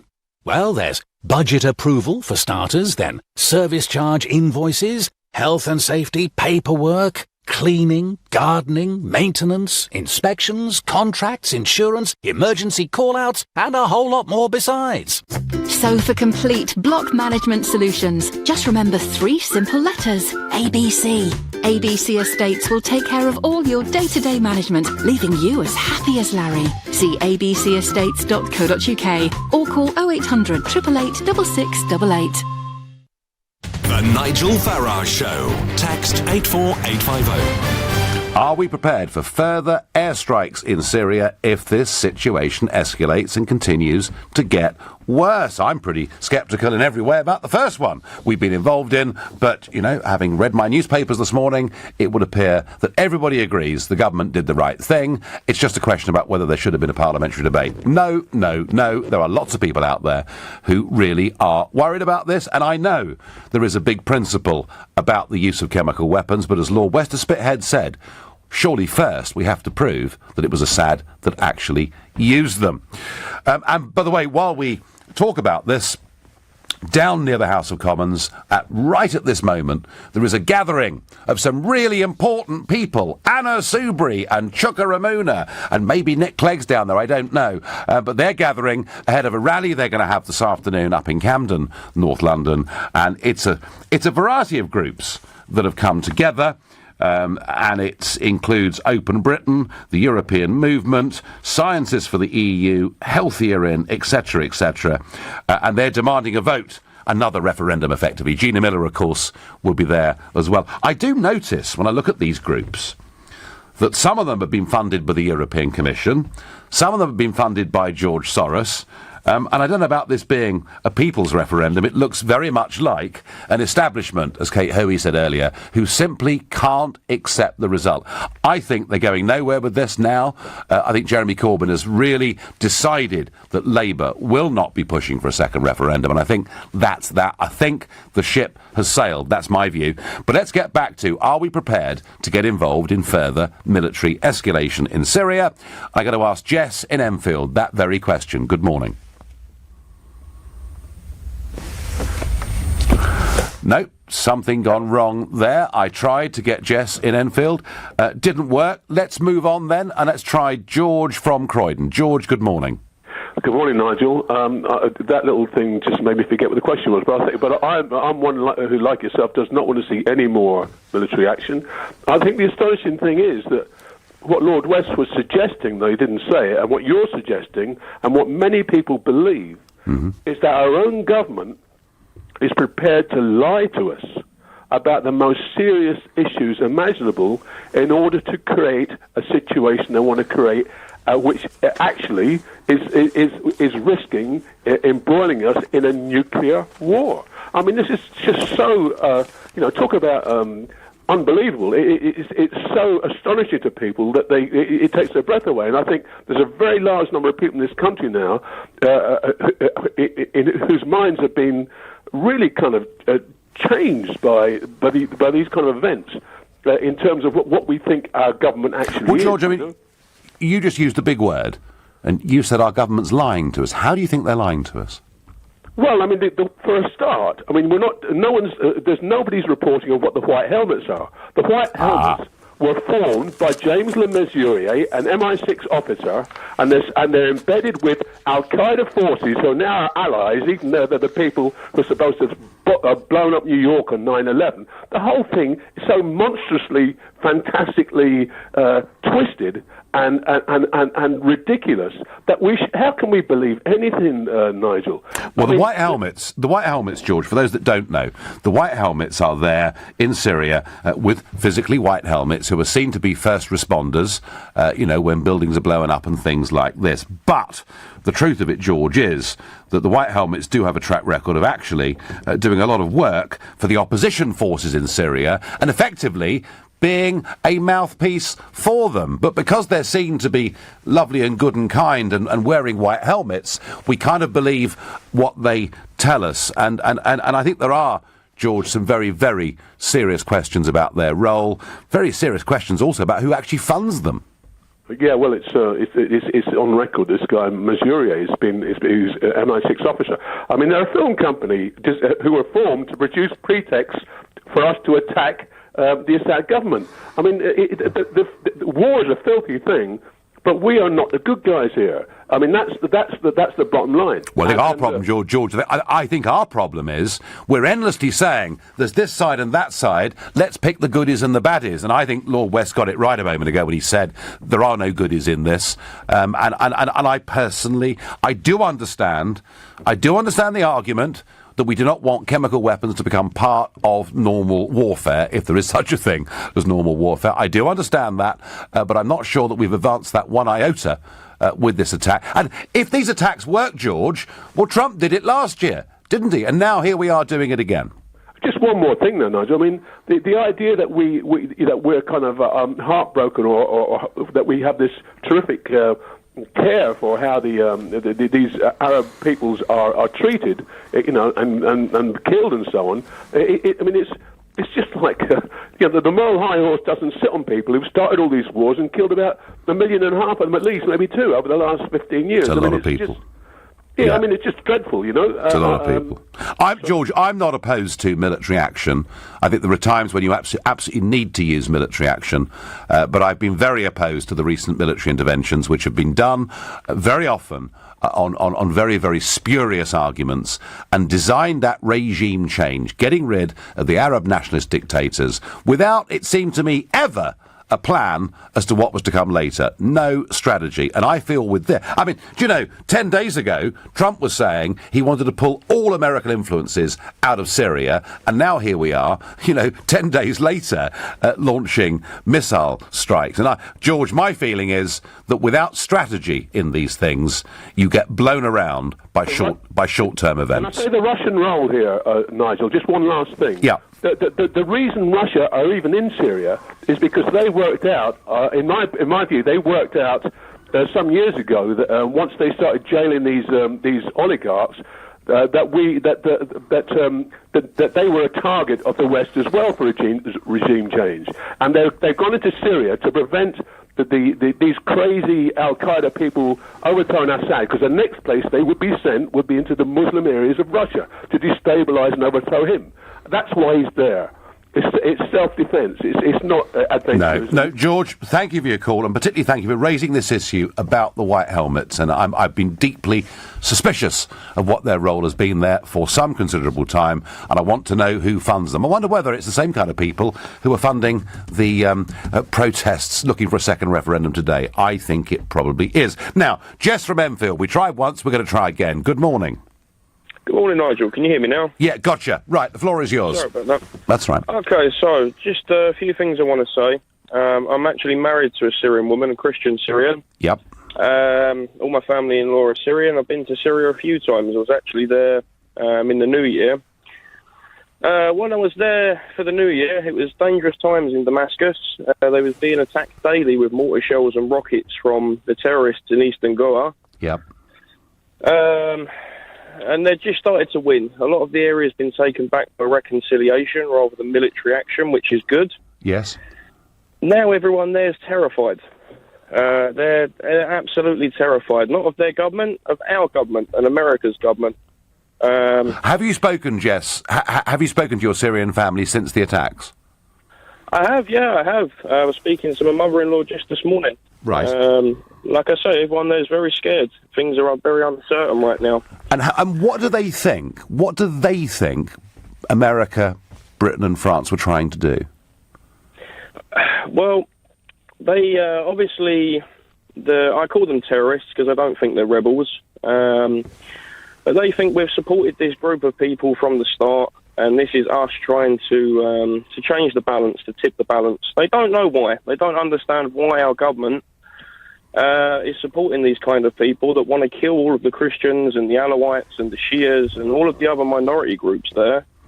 Why they're supporting them over a government army comprised mainly of conscripted soldiers. They're the sons and daughters of Syria. They're not foreign-backed terrorists. No, Jess, you make a very powerful point. I've wondered about this. However awful Assad may be as a person, who knows? But actually, under many years of his regime, you've had cafes in Damascus where Jews, Muslims and Christians could all drink coffee together in the same bar. Whereas, as you say, the opposition forces were basically, for many Christians, and you will know this better than I do, they're literally being wiped out. Tell me something, Jess, just very quickly, because I'm very interested in this. I mean, do your Syrian family believe that Assad carried out that chemical attack? They don't, no. I'll make it clear, a lot of people there don't support Assad any more than we support our government. Sure. But they don't believe that they would do this. You've got to bear in mind, a lot of the soldiers in the Syrian army, when this happened a few years ago and the areas got separated, a lot of these guys were split up from their families because they was in places like Aleppo and Homs fighting. So as they're taking back these areas, a lot of them are being reunited with their sisters and their mothers and people like that. Why would they drop chemical weapons on their people that are their own families, their neighbours? So if Assad didn't do it, Jess, who did? For me personally, and for a lot of people in Damascus right now, they feel like this whole thing was staged. Why? Who knows? I think a chemical attack did take place, but it certainly wasn't the Syrian government. And who would have staged that, Jess? I believe it would have been the terror groups that are involved on the ground there. And they don't care about the people. A lot of these guys aren't even Syrian. They've come from other countries, Chechnya, Afghanistan, these places. Can I just say one thing as well, Nigel? I know you're short of time. Very briefly, Jess. Yeah, it's a fascinating phone call. But one last point, please. From my personal point of view, I'm somebody who's quite on the left. I want to know, where is the left on this? Where's the million people that marched against the war in Iraq? Where are you all? Mobilise, come out. Well, I think they're out there, Jess, and they're looking for leadership. And from Jeremy Corbyn this morning, they've got precious little of that, because he is getting involved, frankly, in detail. He's getting involved in legality and procedure. He hasn't outright condemned what's going on. Jess, phone call of the morning. Thank you very much indeed. Late to the news, I apologise. It's 11:32 and time for the news with Andy Ivey. Jeremy Corbyn says Parliament should have a say on when military action is taken and is calling for a War Powers Act to guarantee MPs a vote. The Prime Minister will make a statement in the Commons tomorrow about yesterday's missile strikes in Syria. One of the biggest names in business, Sir Martin Sorrell, has stepped down as Chief Executive of the advertising giant WPP. He'd been in charge for 32 years and was recently cleared of an improper conduct allegation. The government has allocated £61 million aimed at trying to cut plastic pollution in the oceans. The money will be spent on research and developing ways of improving waste management. LBC weather, cooler, cloudier and windier for most today. Rain will move north-eastwards, highs of 15 degrees. LBC travel in Kent, there are queues on the M20 westbound. 2 lanes stay closed between junction 2 for Root and Brands Hatch and the M25 at the Swanley interchange because of an accident. There are also queues in St Paul's Cray on the A20 Sidcup bypass eastbound. A lane's closed from Crittles Corner to the M25 at Swanley because of an accident. In Surrey, it's looking heavy on the M25 anti-clockwise. A lane's closed between junction 6 for Godstone and junction 5 for the M26 because a car's broken down. And on the rail, South Eastern are running a replacement bus service between New Cross and Dartford via Bexley Heath. That's because of engineering works at Lewisham. LBC Travel, I'm Dave Goff. This is LBC. Want to get your garden blooming? At B&Q, do it for less this weekend with 20% off all outdoor plants. You better hurry though, offer ends Monday. So for low prices on beautiful plants, you can do it when you B&Q it. Offer starts Friday 13th of April, seeds, turf and garden bulbs not included. To find out more about our boiler installations and maintenance schemes, visit swaleheating.com. Rely on us to keep you warm. Relax. It's Trust a Trader. You pop in your postcode and find great tradespeople right on your doorstep. Visit trustatrader.com. Clear a house, clear an office, clear a little bit, or clear loads of it. With Clearabee, getting rid of rubbish is quick, easy and affordable. Choose our man and van rubbish removal service and we'll come and clear almost any rubbish from almost anywhere. Because whatever you want rid of, there's a Clearabee man in a Clearabee van who can do it professionally and legally. Book now at clearabee.co.uk. Clear rubbish easily. Clearabee. Do you hear that? That's the unmistakable sound of cashback. Do you hear that? That's the sound of cashback too. There it is again. Listen. Earn money back on every pound spent at places like petrol stations, supermarkets or local restaurants with your American Express Platinum Cashback Everyday Credit Card. Search Amex Cashback. No annual fee. Representative 22.9% APR variable. Terms and minimum annual spend applies. Spotted this week in Lidl. Treats from the Alps. There's a range of German sausages from $1.69. Viennese apple strudel just $1.79. And cans of Fest beer for only 99p. Cheers to that. Visit Lidl this week to see the full taste of the Alps range. Subject to availability. NI may vary. Selected stores while stocks last. Leading Britain's conversation.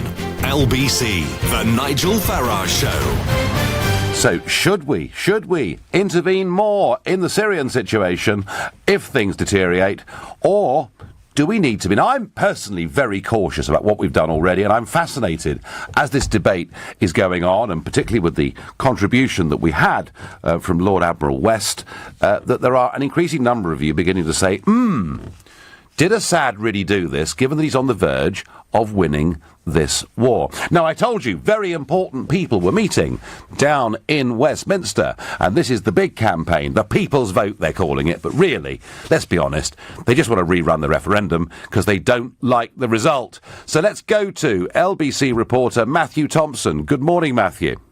Good morning, Nigel. How are you? I'm fine. So tell us where you are and what's going on. Well, as I'm here at the launch of a new cross-party campaign for a People's Vote. It's happening in Smith Square now. We've just been moved around the corner from College Green, just a stone's throw from Westminster. And it's attended by about 24, I would have thought, students from a couple of student groups, one called Our Future, Our Choice, and one called For Our Future's Sake. And they're both student-led groups, which essentially are seeking a democratic way of overturning the Brexit vote. And I spoke to a couple of them a few moments ago and got their thoughts on why they're here. Basically, I've come along because I think that the Brexit deal is going to really screw over a lot of young people throughout the United Kingdom. I'm personally from Northern Ireland. Northern Ireland voted Remain, and we're not being listened to at all in the negotiations. I don't feel like any of what's been discussed in Parliament will actually affect my family and my sister's kids. I'm especially worried about them growing up in a world post-Brexit. So I think that we should get a vote on that final deal to basically have our voices heard. The Prime Minister has promised that there will be a meaningful vote in Parliament on the final deal. Is that not enough? I don't think so, because I basically don't trust Parliament to make decisions on this because the Labour Party has not come out with any kind of strong line on Remain or Leave or what they think on Brexit, and I say that as a Labour Party member. I don't think that there is any political party specifically that is giving us the voice of the young people, so that's why we're here. We're actually here to influence that and make sure that whenever that does happen, our voices are heard. In your own words, tell me why you're here. We're here because we have a situation where most MPs think that this deal is going to hurt the country. We have a situation where most people who voted for Brexit believe that this deal leaves us a less sovereign country. We have a situation where the other half of the country never wanted this anyway. And so if nobody's going to be happy with the outcome, why shouldn't the people get a say? Why shouldn't the people be able to say, we wanted more sovereignty, we wanted a better NHS? What you're going to provide is the exact opposite, and we, the people, demand a people's vote on the final deal. A people's vote on the final deal, of which the outcome is what? What is the choice? What are you asking people to vote on? In or out? Or the choice? Yes or no? The choice has to be where they actually get to look at the deal line by line. That's the difference. It's a hell of a lot more democratic if the people actually get to see what they're signing onto, rather than a vote in the dark, which is what happened Okay, before. but if they don't like the deal, what then? Well, if they don't like the deal, the only answer that any responsible parliament can put before the people is to remain in the European Union. And there you heard, really, Nigel, the crux of the argument here. I mean, critics... I'm struggling with that. Surely, if we don't like the deal, we just leave anyway. I mean, you could argue that all round the houses, Matthew, couldn't you? Well, precisely, and I think critics of this people's vote notion, which I don't think it's too much to assume you might be one, Nigel, would note that it's a sort of interesting use of the language of Brexit, this people's vote, to effectively, when I speak to these people, subvert the referendum. That's what these people want to do. Now, the politicians who are fronting this campaign, that's the likes of Anna Soubry and Chuka Umunna, they're much touchier when it comes to that. They aren't talking about rerunning the Brexit referendum, but they haven't really answered the big question, which is then what are we asking? Are we asking in or out? Are we asking go back and negotiate a better deal, which seems unlikely, or is it a simple, to borrow a phrase, no deal is better than a bad deal, and we crash out? And that is the essential question, which I don't think is quite yet answered, and I will endeavour to find that out as I spend the rest of the day following these guys around, and hopefully speak to Chuka Umunna or Anna Soubry or one of the other leaders of this campaign. Please do tell them, Matthew, that the referendum was the referendum. It wasn't supposed to be the best of three. Because what happened? I mean, this could be an endless process otherwise, couldn't it? Well, Yes, it could and it couldn't, but then you do also have to listen to some of the concerns that were raised there. I did speak to one gentleman who's attending this event today who himself voted leave, and he says, well, look, I voted leave based on certain assumptions, whether that be £350 million for the NHS or whether that be this, that or the other, and he doesn't feel that the current deal and the current shape of the deal, what he called a mess, is representing what he initially voted for, and that's partly the problem of a binary referendum on an in-out vote without actually an in-out choice without actually specifying what it would look like. Yeah. But there are concerns, and I think people do feel that they would like a say on the terms of the deal. But the question that does have to be answered, as I say again, is what does this vote look like? Is this referendum 2.0, which they don't seem prepared to concede, or is this simply another way of telling Theresa May to go back and renegotiate whatever deal she comes back with from Brussels? Yeah. Well, Matthew, you're going to have a fascinating day. Thank you very much indeed. And I just, I don't think it's going anywhere. Look, I'm not happy with the deal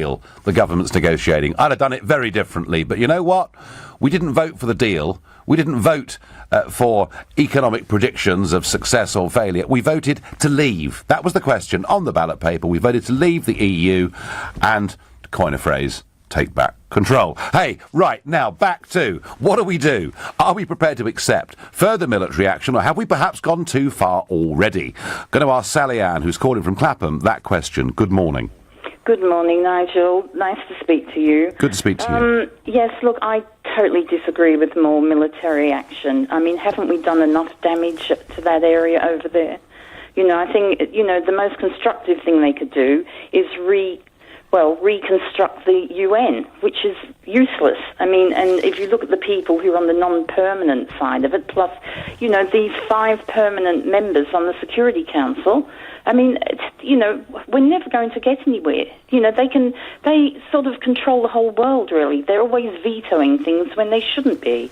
I mean, I travelled all through Syria. It was the most beautiful, well-educated, beautiful place, lots of history. And funny thing is, a friend of mine over here, he actually studied with, he's an ophthalmologist, he actually studied with Sad, I mean, the guy, I don't know what on earth happened, how he made this transition from being an eye surgeon, to being, I mean, I know he's not a good guy, but I think that, they definitely want regime change, which they were working on. It was only when the Russians got involved, and yes, the Russians aren't good, but it was only then that we started getting rid of ISIS. I mean, we were very, very clear, Sally Ann, weren't we? I mean, Cameron's government was very, very clear that they wanted regime change. That is why they wanted to give money and weapons to the rebels. You create a monster, don't you? And I don't believe for a moment that he went and gassed those people. Don't you?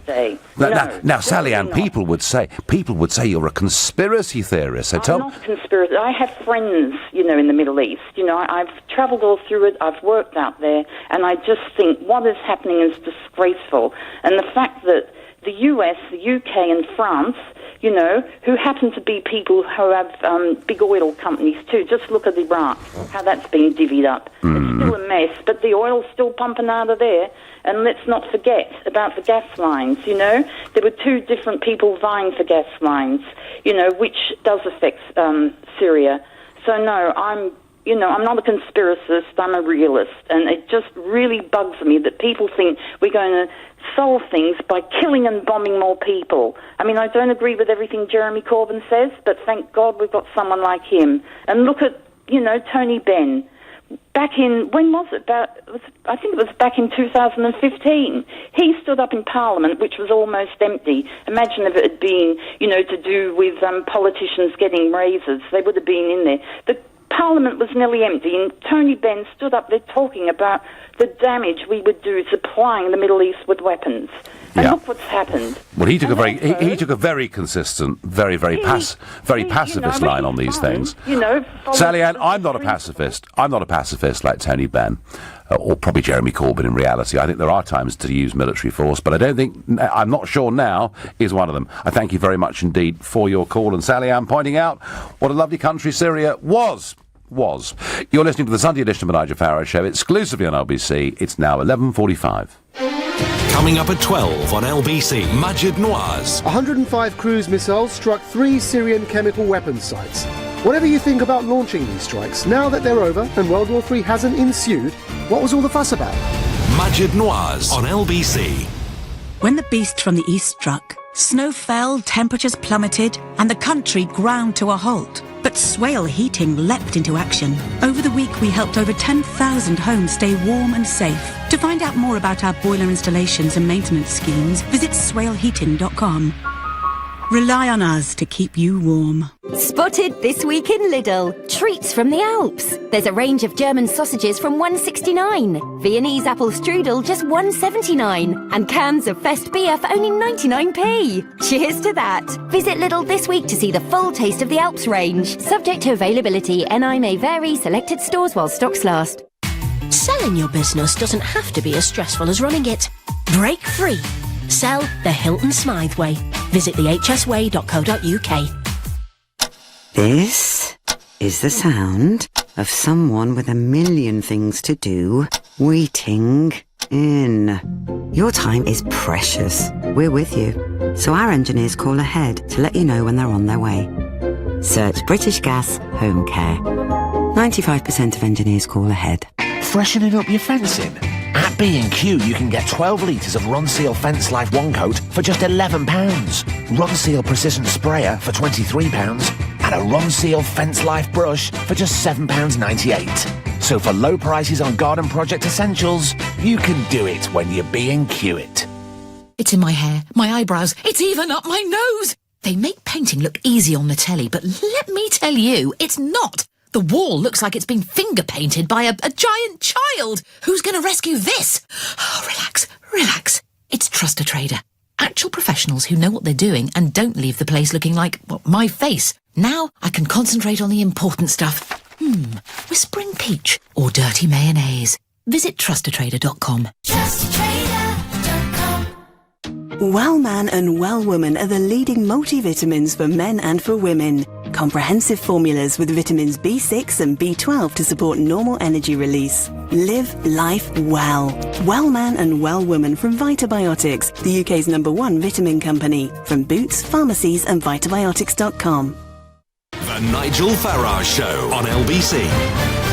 Should we take part in further military strikes if there is another use of chemical weapons? Or, and this is very interesting, you know, from the moment we had Lord Wester Spithead on, to other callers and people who've spoken to relations in Damascus this morning, there is an opinion coming through this show of increasing scepticism about the fact that Assad was guilty of this. And even Boris Johnson, you know, when he says why we launched this action, is really not terribly certain that Assad did do this. Far less certain than he is about what happened in Salisbury. I'm going to ask Carmi, who's calling from Norwich. Good morning. Hi, good morning. I wanted to say that I'm probably one of the few people who agree with what happened. Okay. I do not think for a minute that the reason was Assad. You have to remember they did not target Assad. They targeted a few locations where no people were supposed to be. Yes. The main reason was the Russians. The Russians have acted with impunity for many years, and they got emboldened to do more and more things. They saw that there is no reaction when they invaded Georgia, the Crimea. They used plutonium in London.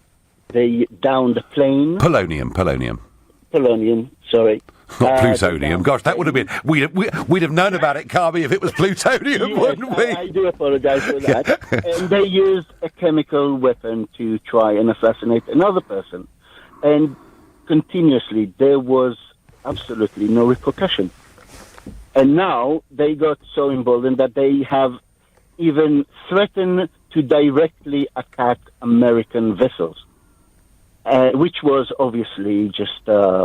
This was the Trump saying the missiles are coming, they're smart, new and shiny, and this was them saying we'll shoot the missiles down, and maybe even the source of the missiles, which of course would be the US Navy, which is there in the Eastern Mediterranean. And that just shows how confident they were that there will be no repercussion. And that was the problem. We had to show them that enough is enough. So it doesn't matter whether it was Assad who fired the chemical weapon or not. The fact is the Russians vetoed any independent inspection of the area. We cannot support any Russian-led inspection of anything after the doping scandal. No, but so you see this then? You see this as we're using humanitarian reasons as cover, effectively, for saying to the Russians, so far and no further? Yes. Okay. I see it. No, you put the point very clearly, but it's quite dangerous taking on Russia, isn't it, in some ways? Well, we're not. People scared of Third World War, they have to remember the Russians are not interested in direct military conflict with NATO and America, just as much as we are not. No, I think they don't want it. Of course they don't want it, but we don't want it either. Carmi, can I just put this point to you? Whatever we think of Putin, whatever we think of Russia, whatever we think of some of the ludicrous things that one or two of their ambassadors say around the world, they are busy fighting ISIS, who are our enemy as well. Yes, they are. But that doesn't matter. The Russians have continuously vetoed any attempt of anyone trying to stop any through the United Nations. Yeah. No, no. We could not let this continue. They just had a blank check to do whatever they like. Okay, Carmi, you've made the point very, very well. Thank you very much indeed. On Twitter, I used to listen to Nigel Farage and agree often with what he said. These days, he sounds even crazier than Jeremy Corbyn. Thank you for that on Twitter. Look, it's not me putting out wild conspiracy theories. We're getting it from people with links to Syria. We're getting it from senior military figures. All I did was to ask a question. Some people are coming on and answering it, all right? And I'm worried now. I'm worried. We're locked and loaded, says the Trump administration. We're ready to fire more missiles, says the UK government. We know that Assad, with Russian help, is winning this war, winning this civil war in Syria, winning it big time, winning it quite quickly. And we know that the opposition groups have chemical weapons and have used them before. What is to stop them next time putting on an attack and saying it's Assad that did it, and income yet more missiles? If we were to really attack that regime in a heavy way and topple Assad, I think we'd make the world a lot worse. Andrew is calling from Docklands. Good morning to you. Yes, good morning, Nigel. I think there's a thing that's I'm struggling with. It's just there's a lot of politicians have been saying we're doing good in the Middle East, and you've heard it, several people have said that this morning, and I'm just trying to get to the bottom of what that mindset is, looking at all the destruction and the death that they've caused out there, and they still say, and you still speak to people, well, we've done good. And I came across just a very short little quote here from the philosopher Ayn Rand, and I just think it sums up exactly this mentality, and it's only going to take a second. Go on. He said, if a man believes that the good is intrinsic in certain actions, he will not hesitate to force others to perform them. If he believes that the human benefit or injury caused by such actions are of no significance, he will regard a sea of blood as no significance. If he believes that the beneficiaries of such actions are irrelevant, he will regard the wholesale slaughter his moral duty in the higher good. And it's the intrinsic theory of values, that's the mindset that our political class have, that produces a Robespierre, a Lenin, a Stalin, or a Hitler. And it's not an accident that Eichmann was a Kantian. And you know what Immanuel Kant was. And this is the philosophy that is underlying what is going on today. Andrew, you can have a philosophy and you can follow it, you can have a belief system and you can follow it, but doesn't there come a point when you say to yourself, we keep trying this, we keep getting this wrong? Doesn't there come a point when they admit to themselves, actually, continued military intervention has not been a success? Well, they don't. They think it's like what they're trying to do is just destroy everything that was there and then rebuild it the way they want it to be, which is just the most horrific thing I can possibly think of. You just change things slowly, and you show people through free trade and through genuine friendship, like the American founding fathers said, genuine friendship and entangling alliances with none. And you bring people on board, and where guns, cross borders, you've got to stop that. You've got to have trade, free trade crossing borders. That's what stops it, and it just takes a little while, and they're impatient just for their own ideology. And Andrew, we've launched 120 of these missiles. The French a few, the Brits a few, the majority, the Americans. Are you convinced that we waited long enough to absolutely have the proof that it was Assad that conducted this chemical weapons attack? No, and in fact, it just points to the opposite. They acted very quickly because they knew that there was going to be proof there that would perhaps disprove that he had used. Because because inspectors were due in the next day. Yeah, you've destroyed evidence. You do that, and you do that pre-trial or something. Andrew, you're another conspiracy theorist. Oh, dear me. Well, there's a lot of people dying because of these conspiracies. So and I don't think it's us that's conspiring. Thank you, Andrew. Point very strongly made. There we are. There's another one. You see, I really hope a lot of the leader writers on our papers, all of whom today seem to say that either May's done absolutely the right thing, or it would have been OK provided we'd had a bit of parliamentary scrutiny, are listening to the calls and the messages we're getting here in LBC this morning.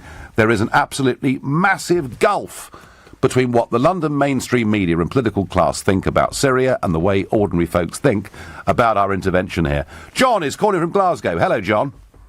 Hi, Nigel. How are you? I am well. So, come on, tell me, did she do the right thing or the wrong thing? Yes, I definitely do think she's done the right thing. Okay. She's the Prime Minister of the UK, and she has every right to do this. They broke the law. They broke international law by using the chemicals. Now, you may say that, well, why would he do this if he's winning the war? Mm-hmm. Exactly for that reason, he would do it, to make an excuse to say that, I never done it, why would I do it? We're winning the war, so why would I do it? So, Hang on, John. If he's winning the war, what benefit is it to him to kill 75 people? Because, as I just said, he can then switch the blame to us by saying it wasn't him. Why would I do this? This is Assad saying, why would I do this when I'm winning the war? So basically, it's a double bluff, if you like. So, but at the end of the day, John, hasn't he got more important things to do, like beating ISIS? Well, yes, we have. But hasn't Assad got more important things to do than killing thousands of people? Well, John, he is fighting. There has been a brutal civil war with huge casualties over about the last 7 years. I understand that. But all right, okay, let's, for the purposes of this, okay, Assad did it. Let's say he did it. Do you think our missile strikes will be more effective this year than the American ones were last year? I do, because he's got the support of probably the few of us at the moment, but I think he will get the support, and it's been spoken by the UN that they agreed it was Assad that done it. Okay. But again, Nigel, I'm just on about why May had done it, and to me it's shown courage rather than weakness, as the limp Labour Labour leader said, that it showed weakness by doing this. I think that she showed courage to do it, and I just hope she would pass that courage on to a stance in other things that were going on about now, Europe and everything else, because it seems to me that she has. I think she's done very well as a Prime Minister because she was in a position where there was no plan B to do anything else for this country. No. I think she's done well as a Prime Minister. No, she inherited that. Well, John, I tell you what, if she shows real strength in the Brexit negotiations, I'll be cheering her too. Well, thanks, everybody. Fascinating. Big gap between thinking in London and thinking in the country. You've been listening to the Nigel Farage Show. I'm back tomorrow night at 7, at 3 this afternoon. It's Andrew Castle. But up next, it's Majid Nawaz. Thank you, Nigel. Coming up, girls as young as 12 are among more than 10,000 children being given contraceptive implants on the NHS. Can this ever be justified?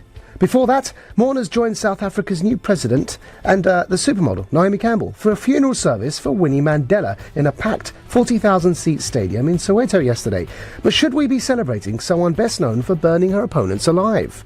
But first up, a barrage of 105 cruise missiles fired from warships or US, British and French strike aircraft smashed into 3 Syrian chemical weapons sites at about 2 a.m. London time yesterday. Now, whatever you think about launching these strikes, now that they're over and World War III hasn't ensued, what was all the fuss about?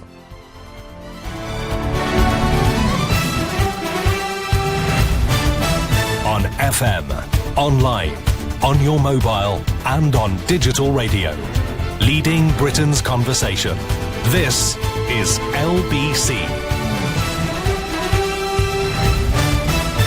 From Global's newsroom at midday, the former